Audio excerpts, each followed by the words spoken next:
All right. Hello, everybody, and welcome to STEM Lockdown Digital School. My name is Sibusito Masumbuka, and I am your grade 12 life orientation teacher.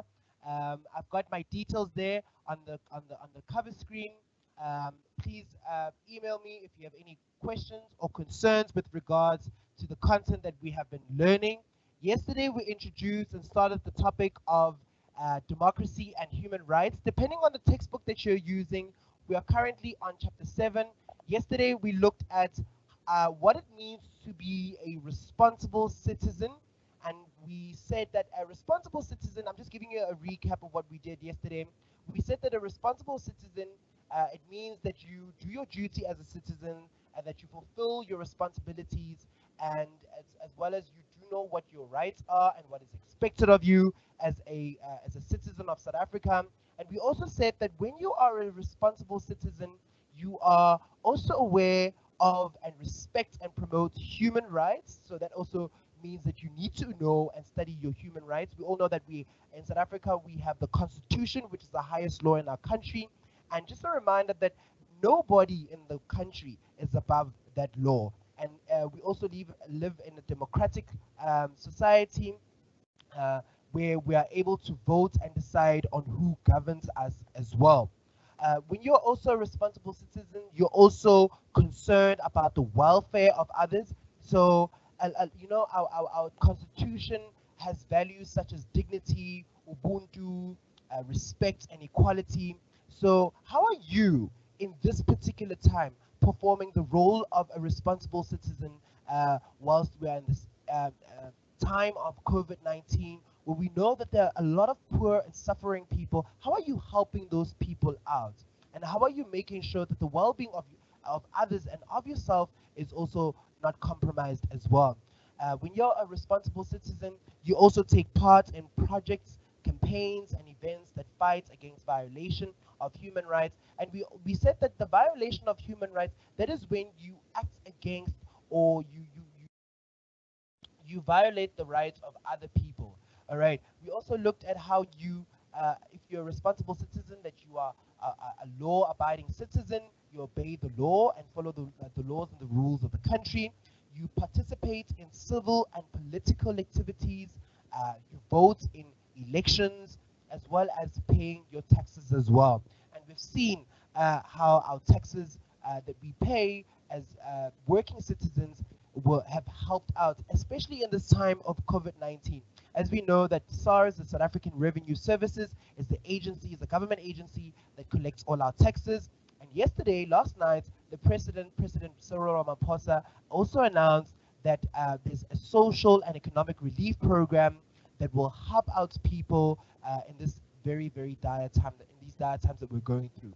We also had a look at the Bill of Rights, and we understood that the Bill of Rights is the cornerstone of our democracy in South Africa, as it enshrines the rights of all people in our country, and it affirms democratic values of human dignity, equality, and freedom as well. And you guys know that the Bill of Rights is in chapter 2 of our Constitution as well. We also had a look at what is discrimination, and that means that you are treating other people in a very unjust and unfair way. And we also, like I said, we looked at human rights violations, and we said that means that you are hurting or disrespecting or acting against other people's rights. And then part of what we spoke about yesterday is how you guys can take part as in all these different projects and campaigns that address the discrimination and human rights violation as well. And we said that you guys can do this by volunteering, uh, um, taking part in discussions via Twitter and social media. And we also spoke about that if you want to have an opinion or take part in these discussions and campaigns, you definitely need a background knowledge and a foundation of facts, so that whatever opinion that you put out there in these discussions as your role as a responsible citizen, you always need to have your facts straight, and so on and so forth. We also looked at how a lot of projects that have been done in our country, and the different types of campaigns that we've gone through as well. So today, we're going to be looking at the role of the media in a democratic society. So we're going to be looking at print and electronic media, as we all know that the media is one of the factors that influence our self-awareness, our self-esteem, our self-development, as well as they are an agency, the media is a part of us getting knowledge on certain things. And there's many different types of forms of media, but we'll get into that a bit more. And then obviously, we're going to be looking at the freedom of expression. We know that that is our right as people, but also we also need to remember the extent to which media reporting reflects on a democratic society. We all know that the media needs to put out everything that is happening in our country, because one of the other values that we have in our constitution is then transparency. We're going to critically analyze, we're going to do a critical analysis of media as well as different campaigns. And then we're also going to be looking at the coverage of sports and sports personalities and recreation, because we do know that women and disabled people, people that live with disabilities, are marginalized when it comes to sports coverage as well. So I hope you guys will find today's lesson to be very, very helpful. And you know, a lot of us are watching a whole lot of these news, and we're getting different ideas and people's generalizations and opinions around this pandemic that we have, which is COVID-19. And you know, a lot of the news that we read are sometimes fake. Um, and we do know that the media has the power to influence a whole lot of other things as well. So we're going to be looking at how can we, as a person who has, how can you, as a person who has Instagram, Facebook, Twitter, or any other social media platform that you have, how can you use that as a way to influence or to have an influence as a response in society, as a responsible citizen as well? Welcome to the very first time. Welcome to the learners that are watching, that are tuning in on the Microsoft Teams as well as on YouTube. Welcome to the learners that have been joining us in the last few lessons. I hope that you guys have found these lessons to be quite valuable and impactful in your life. Yes, thank you so much for joining me. I will be sharing with you many other details on how you can contact me. We've got a chat box system here on Microsoft Teams. So if you have any burning questions or concerns or worry or anything that you would like for me to clarify, please feel free to hit me up on the chat box, and then I will be able to answer your questions in the last 10 minutes of today's lesson.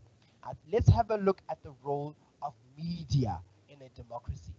So you know that we have two different types of media. We've got electronic media, which is any media that needs electricity or batteries, or internet or emails. These include emails, websites, blogs, Facebook, Twitter, radio, TV, film, DVDs. We have Instagram nowadays as well.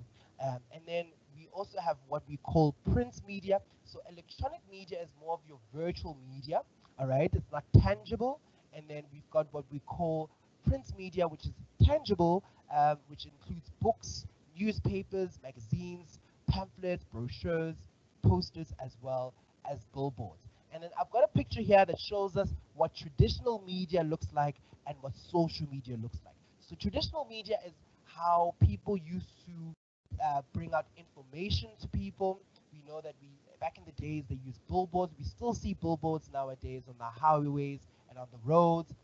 People use media, or the different type of media that they use as newspapers as well as magazines, TVs, and now we've sort of gotten into a new age of using social media to get the information out there. So we have Facebook, we've got Twitter, we've got LinkedIn, we've got Instagram as well. So part of us in being responsible citizens and taking part in these discussions and these campaigns, they don't necessarily always have to be in a physical environment. They can also be in a virtual space as well. All right. So as you're sitting there at home and you're trying to raise awareness about COVID-19 and people staying at home and people look after themselves, we can do this by reaching out to people through our social media sites as well. All right. And we also know that unfortunately, not everybody in South Africa, we do not have proper infrastructure where everybody has access to television and social media and internet as well. So those are just some of the issues that we are facing as a country. And I was posing a question to my grade 10s earlier, and I said, how do we reach out to those people who live in rural areas and do not have access to the internet and so on and so forth? So we can also do this by educating people, putting up placards, all sorts of things. But let's have a look at um, the role of media in a democracy. The role of media is to inform society, to bring information, make us knowledgeable about certain things, about daily events that are newsworthy, and to entertain as well. For example, giving us soapies to watch, and we all know that soapies also have a way of bringing out knowledge and great values and principles as well. We have newspapers that give us daily news covering both local and international events. Um, and then we have TV and radios that mostly entertain us, but we also know that we have talk radio stations and some TV and radio stations that give us educational programs as well. But they also offer news as well as documentaries as well. So I hope you guys understand what the media plays in our democracy as well. Because like I said, our democracy also perpetuates the idea of being transparent. It's so important. That is why things like the budget speech are done on television and are published for everybody to read, because that is part of our democratic right to know about what is happening with everything in our country, where our taxes, where all the money that is being collected through taxes, where it's going. Um, that is why the government also publishes its audits, where they see how government money is spent and how much money is coming in and out and so on and so forth. And that is why things such as fraudulent things or activities and corruption are also exposed on in the media as well. And we also know that we have other issues that are being discussed in the media to sort of let people know about what is happening in our country as well. So the media plays a very, very imperative and a pivotal role in us. But like I said to you, um, the media has grown in its many forms, and we've sort of been introduced to the idea of social media. Social media are websites and software programs that allow you to interact instantly with a website or other users. For example, Twitter, we've got blogs, um, Facebook, YouTube, Instagram, etc. And in this way, we're able to interact with many different people. Um, for example, some of you guys are watching via YouTube, and you're still able to bridge the gap in education as well. So the media plays such a pivotal and an important role, and I hope you guys appreciate the times in which we live in, and that we use these different forms of social media to educate, to bring out our best foot forward, to network. We spoke about networking as well when we talk about careers as well, but we'll have a look at role of media as well with that regard. The role and responsibility of the media in a democratic society includes being fair, honest, and reliable. So whatever information that is put out there through traditional media as well as social media needs to be fair, honest, and reliable.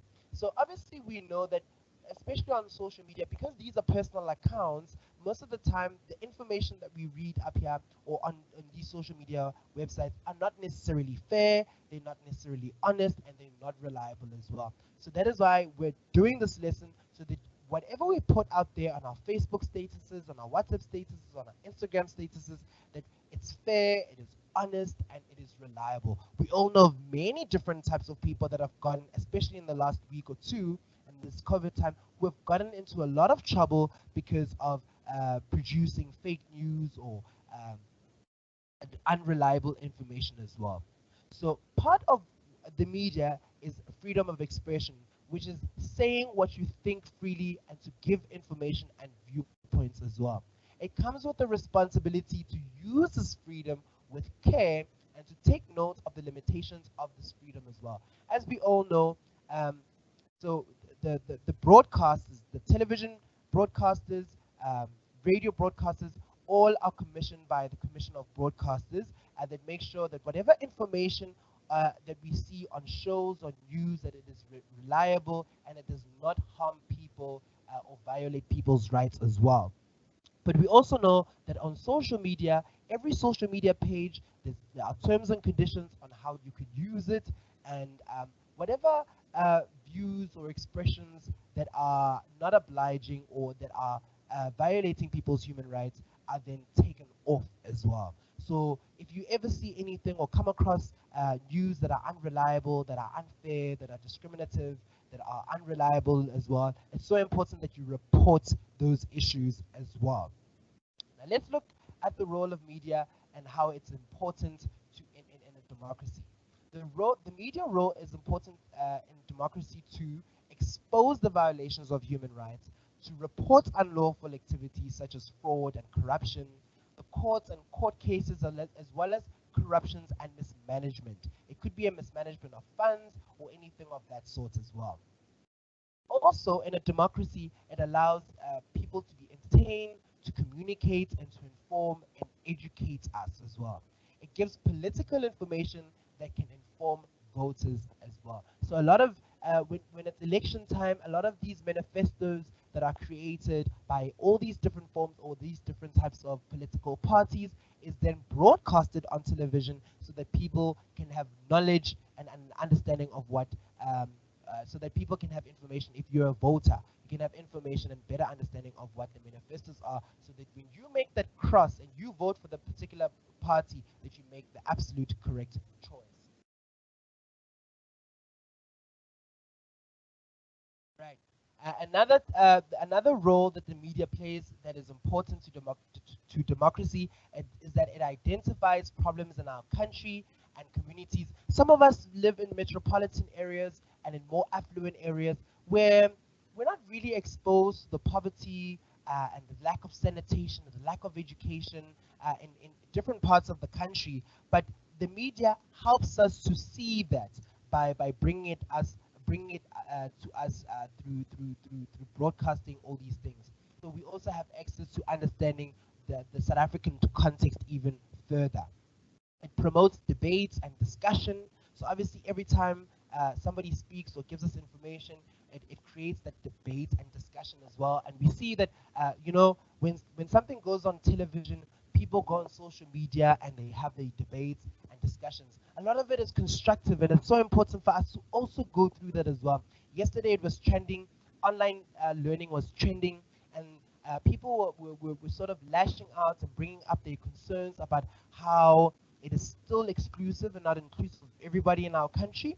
And so it was so important. It was great to see other people's ideas. And in that way, government also reads these tweets and these discussions. And in that way, we're able to have an influence on some of the decisions that are made in our country.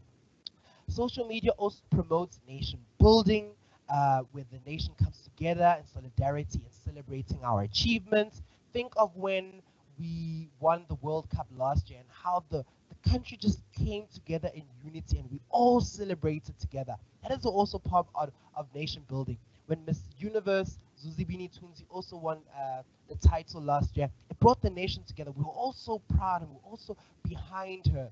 And that brings a sense of unity in our country as well. Another a role that is important in democracy that the media plays is by giving publicity to successes and people who are inspiring. So a lot of the successes, people's successions are exposed and are promoted on social media, because sometimes we also need a bit of inspiration, or not a bit of information. Inspiration. We need a whole lot of inspiration.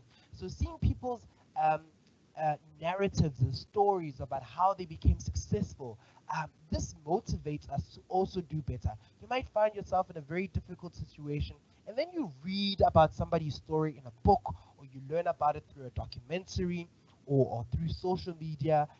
I love it when I love to go on social media during graduation times. You see all these different types of graduating from university and achieving their many different goals as well. The media role is important to democracy as it also shapes public opinion. All right, it also shapes public opinion. So like we said, your opinion needs to be based on facts and it needs to be based on your background knowledge. Like I said, the media plays an important part in educating us about certain things, and then we are able to shape formulate a public opinion about certain things as well. And sometimes people go head to head about certain issues, and it really is just amazing to see how people can just communicate and get into different types of communications. All right, let's reflect on the media and its influence on public opinion and the powerful policy drivers. Media coverage can make or break a person or company's reputation. Therefore, so what we mean by the media can either make or break a company's reputation, we all know that if anything, um, when something is out there in the public, it can actually tarnish a company's reputation, or if a company does good and everybody sees that, obviously that will be beneficial to a company, as people will be in support of that company, and obviously they will then generate better income and profits as well. So we also know of statements such as um, any publicity is good publicity, and so on and so forth. So that all falls part of media. So it says here, therefore, the media should explain what is happening and give enough information to explain what is happening, and must explain issues without being sensational. So maybe making an issue far-fetched, or if it's too exaggerated, or trying to shock people. But we all know that the news that we watch sometimes over-exaggerate situations, but they do it with the intent of educating us and raising awareness sometimes. Right. Um, Therefore, the media should also focus not only on scandals or use untrue headlines just to sell papers. We do know that some publications do this as well. But like I said, it's because they're trying to sell papers, but it's actually against the law as well. Or to get viewership or listenership numbers up so that they can charge more for advertisements. So at the advertisements that we hear on the radio or that we see on Instagram, those are all, those people actually pay those platforms to advertise, and that is how most of these different types of media then pay for their bills as well. The media should also promote free and fair elections and give political parties equal exposure. So every political party in their manifestos, when they do their manifestos during election time, they should all get the same amount of equal publicity as well. But we also know that there's also a bit of a gap there as well. All right.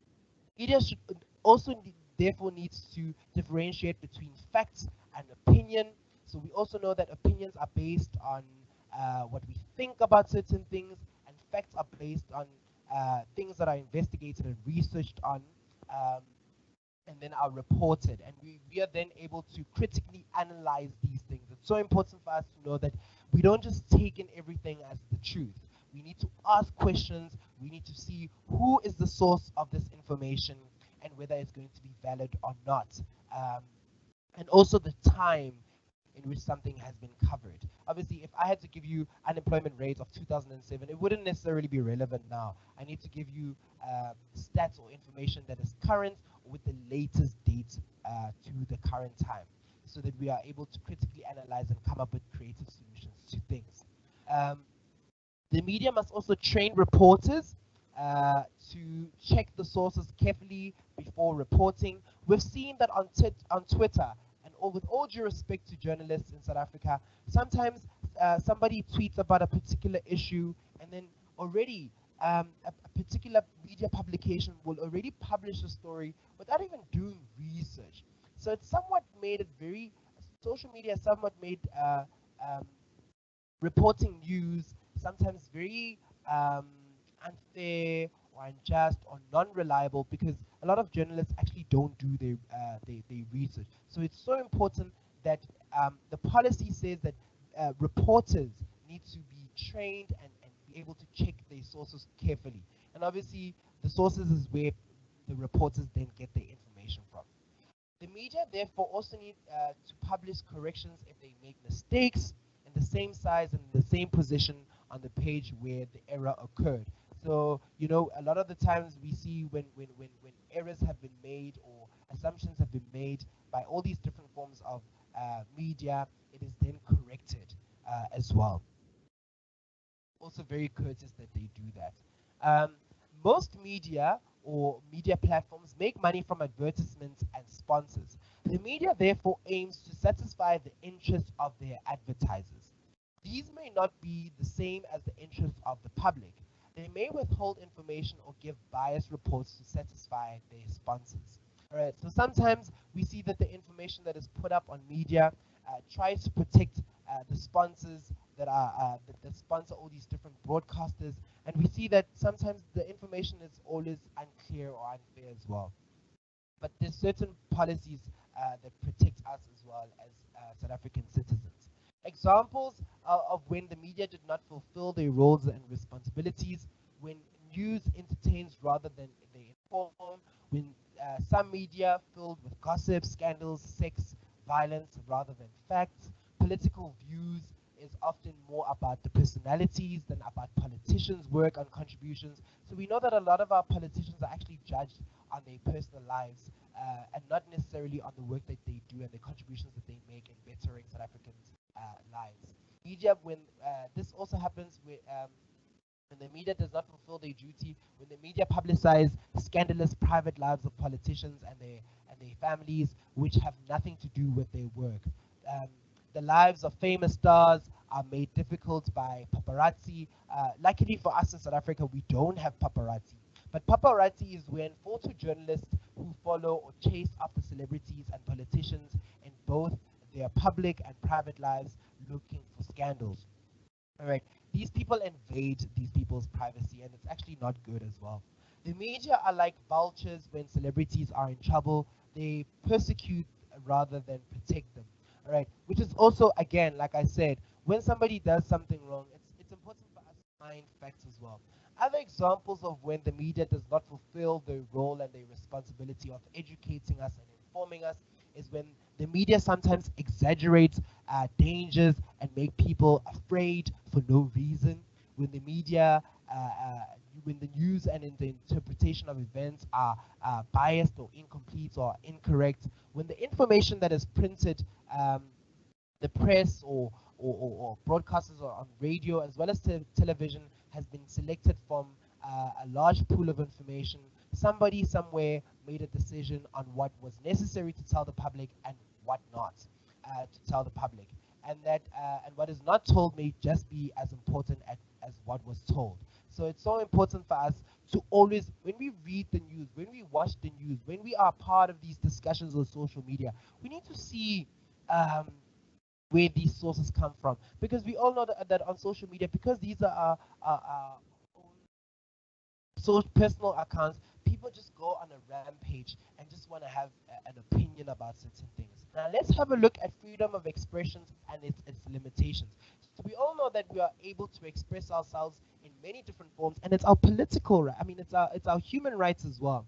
So freedom of expression also has limitations. So there's limits to us expressing ourselves. People may not express their viewpoints that violate the rights of others. And I've got a quote here that says, freedom of expression without limits is like a car without brakes. Because we just yap and yap and yap and yap and yap and continue to violate other people's rights. So we always need to make sure in the way we express ourselves in different forms. And you don't just express yourself by only speaking. You express yourself because there's many different types of communication. So there's different ways in which we can express ourselves. But we always need to make sure that we do not violate the rights of other people. Now, again, because freedom of expression is a human right, the Constitution um, expresses these limitations on freedom of expression. The Constitution of South Africa, Act 108 of 1996, states the following in Section 16 of the first version. Everyone has the right to freedom of expression, which includes the freedom of the press and other media, uh, freedom to receive or impact information or ideas, freedom of creative, artistic creativity, academic freedom, and freedom of scientific research. So, we're able to express ourselves in many different ways. Again, um, propaganda for war, incitement and amendment of violence, advocacy of hatred. Oh, sorry. This is what the Constitution does not promote in terms of us expressing ourselves. So these are actually the limitations that we're talking about: propaganda for war, advocating for violence, advocacy of hatred, and what is based on race, ethnicity, gender, and religion. And incitement of to cause harm to other people. This means that you have the freedom of speech but cannot use hate speech, and you cannot use racist language or discriminate against anyone. You cannot encourage people to take part in violent acts or hurt others or hate others. The media may not publicize and distribute anything that is of criminal nature or that can damage or harm people. So, like I said, um, you guys have heard that that adverts on each and every radio station, the Broadcasting Complaints Commission is expresses these limitations on how the media cannot. How the media can have limits in terms of their freedom of expression. We also know that on Facebook, on Instagram, on Twitter, there are certain laws and policies that we need to abide by in terms of protecting other people. And any sort of harmful media or information that is out there that promotes hate, um, hurtfulness, or discriminating, or using racist language can then be promoted. And that is also your role as a citizen to also report such. Um, and then we also have what is called the Protection of State Information Bill. This is also known as a secrecy bill, and this it proposes long jail sentences for journalists or whistleblowers, or a person who reports illegal or immoral activities. Anyone who makes the state secrets public. So we do know that there are some certain things that, like I said, we said that our constitution promotes transparency, but there are some information about in the government that cannot be exposed because obviously that might work the plan that might work against the plan that the government has for our country, and it might put a lot of the people that work for the government at a very huge risk. So state secrets includes information that the general public and other countries don't need to know, and for example, the size of the army or the number of weapons in which we have. Nobody needs to know that information. But what information do we need, and that the media can promote? Things such as corruption in government, things such as the budget speech and how much money is being collected and how the money is being spent. So different audits are being published by the media.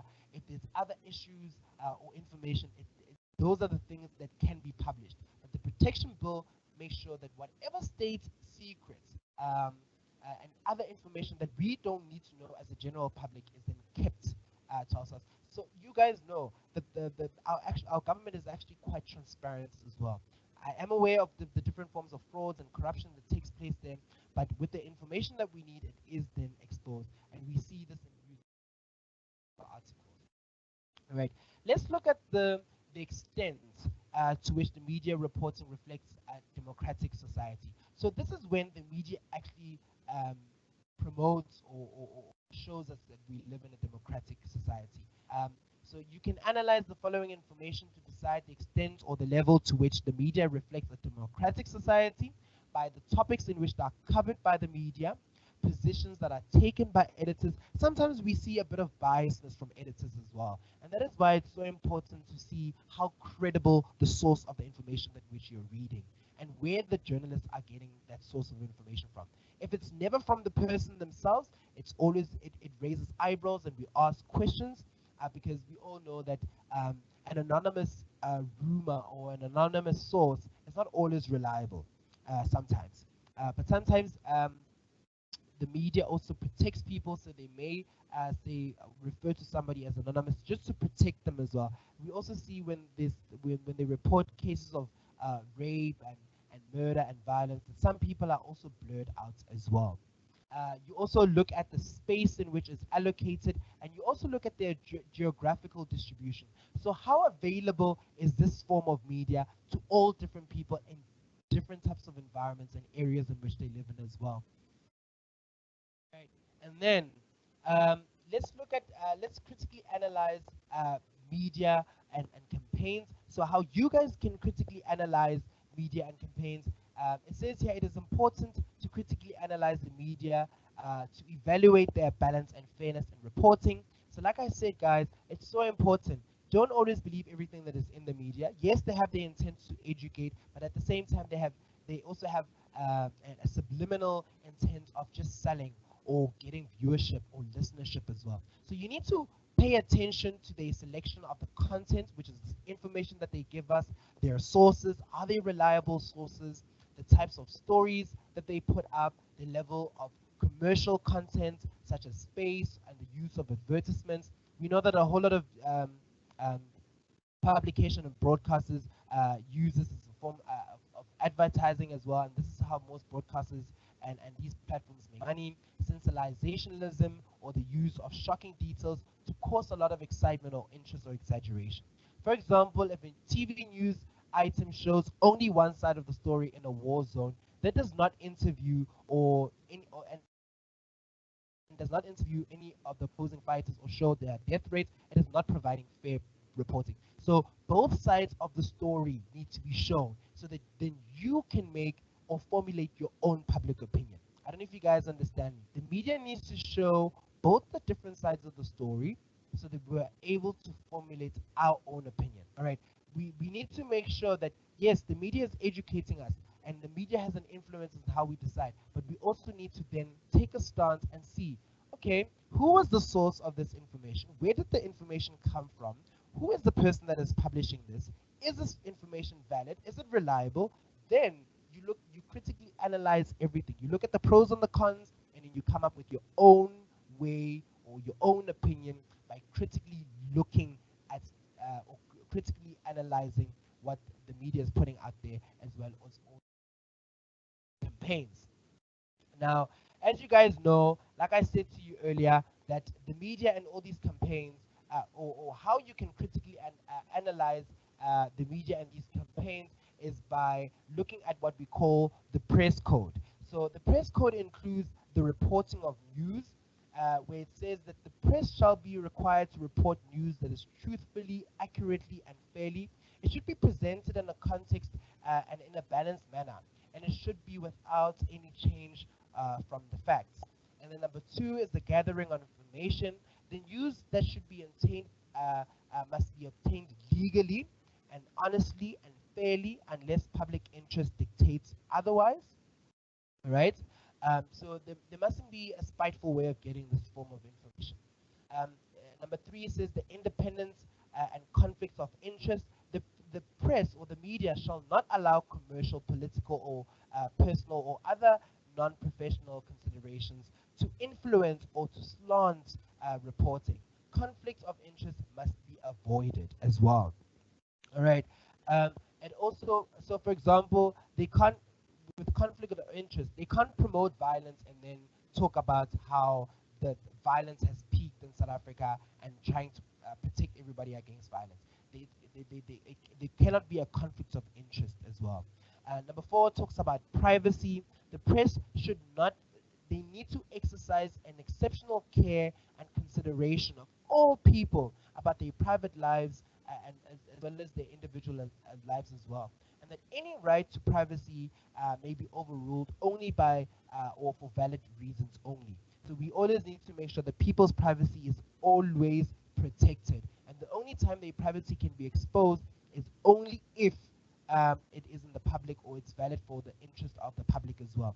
The press code also denotes number five, which is dignity and reputation. So we all know that our constitution says that we need to dignify people. So the people that broadcast information and us having these discussions on social media, we need to make sure and we need to exercise exceptional care and consideration in matters involving dignity and reputation, and that any right of privacy may not be overridden or only valid for public interest as well.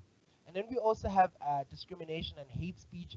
So these broadcasters should avoid discriminatory references to people's races, color, ethnicity, their gender, their sexuality, and their preference or sexual preference.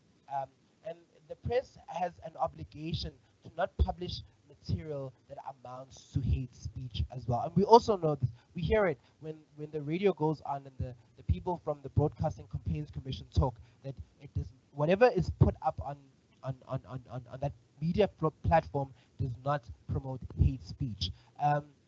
It also talks about advocacy, or it denotes advocacy, where it says that a publication is justified in strongly advocating in its own views or on controversial topics.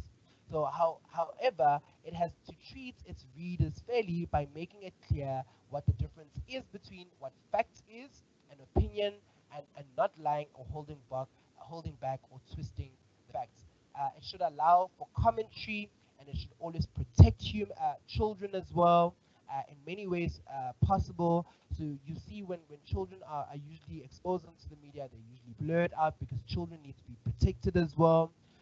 Violence, due to care and responsibility, care should be taken by the press, and with regards to presentation of brutality and violence as well. So that is why we have age limits to certain things, and that is why there is always a disclaimer before anything of any form of violent nature or anything that might violate our rights. There's always a disclaimer protecting us, saying that if you do not want to view this, or if you shouldn't be viewing this, or if you're under the age restriction, that you shouldn't be viewing it as well. It also uh, looks at headline posters and pictures as well as captions, um, and they need to give a reasonable reflection on the content of the report. Pictures shall not misrepresent or mislead, nor be manipulated to do so. And it also talks about confidentiality and anonymous source, um, and as well as the payment of articles as well. It's so important for us to look at what are some of the limitations. Also, remember I told you that you need to be involved in these different types of discussions and campaigns. So you may want to be, you may take a stance as a responsible citizen and be involved in these different types of discussions and campaigns. But you always need to understand that everything that you need to publish or put up on your Instagram or social media pages, that it does not reflect or promote the violation of other people's human, does not violate people's human rights at all. Now, 5 minutes to end of session. thank you. And then now let's have a look, just to wrap up our lesson. Let's look at the coverage of sports and sports personalities and recreation activities. So as we know that women and disabled people, like we said that these people are historically disadvantaged in our society. And we see it in our sports and in the sports that we watch as well, that women matches or women sports matches and women personalities or female personalities are not necessarily given proper coverage by the media as well, which is a very sad and eyebrow raising issue that we have in our country, and that is why sometimes people don't take women's sports seriously. We all know that uh, males that do sports earn more, um, and how we can sort of help this issue or salvage this issue is by when the media plays like female matches or sports matches or has sports personalities who are female, that we also watch them as well, and that we support them as well. And we can support them by watching, tweeting about it, talking about it, and promoting women in sports. Because the reason why women are not paid as much as men who do sport is because there's not a lot of sponsorships. And remember, sponsors only work with people if they give them the right audience as well. So, for example, you can get a particular financial institution that wants to sponsor women in rugby.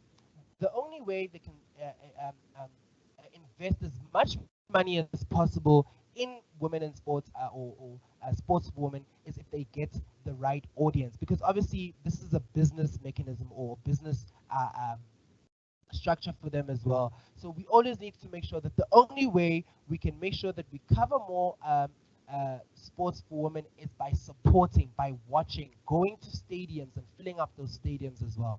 So it says here the coverage of sports or sports personalities and recreational activities varies in the media. The media tends to focus on so-called the big five sports in South Africa, namely men's sport, men's soccer, men's rugby, cricket, golf, and motor racing. Sportsmen dominate the sports media over sportswomen who struggle to get media coverage. And we've seen how the media has tarnished people's reputations, and has exposed a lot of, like we said, our constitution speaks about treating people equally, but we don't see this as well in this coverage of sports. But like I said, the only way in which we can support support this is by promoting women in sports and encouraging a lot of women to well. All right. Today we looked at the role of the media in democracy. We said that the media needs to educate us, it needs to inform us, and it needs to be transparent as well. Then we looked at what freedom of expression is, and we said that freedom of expression allows us to say what we can or say what we like to say and express ourselves and our thoughts, but it has limitations, of course. And those limitations are us not violating the rights of other people as well. And then we looked at the extent in which the media reporting reflects on a democratic society. And like we said, we spoke about transparency and putting out everything that is out there so that we have proper information. And then we also critically analyzed how media campaigns or how to analyze media campaigns as well as other forms of media and discussions as well. And then we also, lastly, we spoke about the coverage of sports and sports personalities recreation activities. All right, I'm gonna go. We don't have time, but I will read some of your comments. If you have any other concerns or ideas, please feel free to email me. I will share with you my email address. Just get the screen back into order. All right. Teacher, there's still a couple of minutes if you want to read the questions. Okay, let me just read some of your questions. Um, All right, we have two questions. Will Nyati, welcome back. Thank you for this. It says here, does keeping people updated on daily issues fall under importance of media on democracy? Absolutely. We need to be kept updated all the time, and that is why you have news channels that play 24 hours that update us with all of the events and the happenings in our country. All right.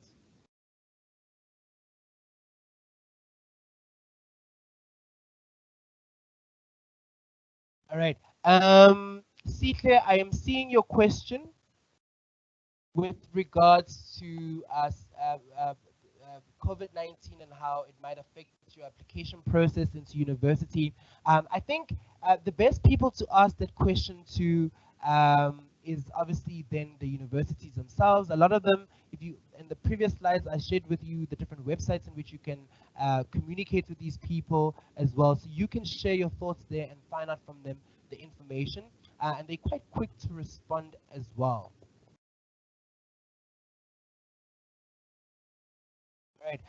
So it's better for you to speak directly to those people so that you can get the right information through. Guys, thank you so much for tuning into my lesson today. It's amazing how time flies when you're having fun. Tomorrow, again, we're going to be looking at democracy and human rights, but this time around, we're going to be looking at the different types of ideologies, values, and worldviews, and we're going to be looking at further, we're going to be discussing further the idea of how our cultures and our backgrounds and where we come from promotes physical activities across cultures and different genders as well. And then we're going to be looking at the importance of physical activity as well.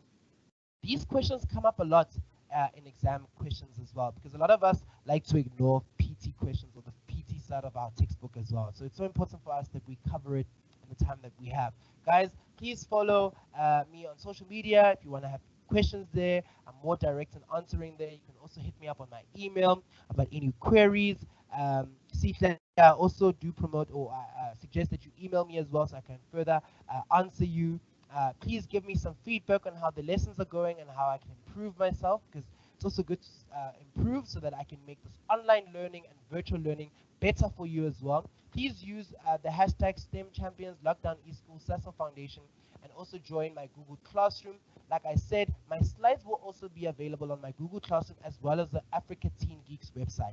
Please let your friends know of this awesome platform. I will see you guys tomorrow bright and early, and have a good day and have a blessed and delightful day. See you guys tomorrow. Bye-bye.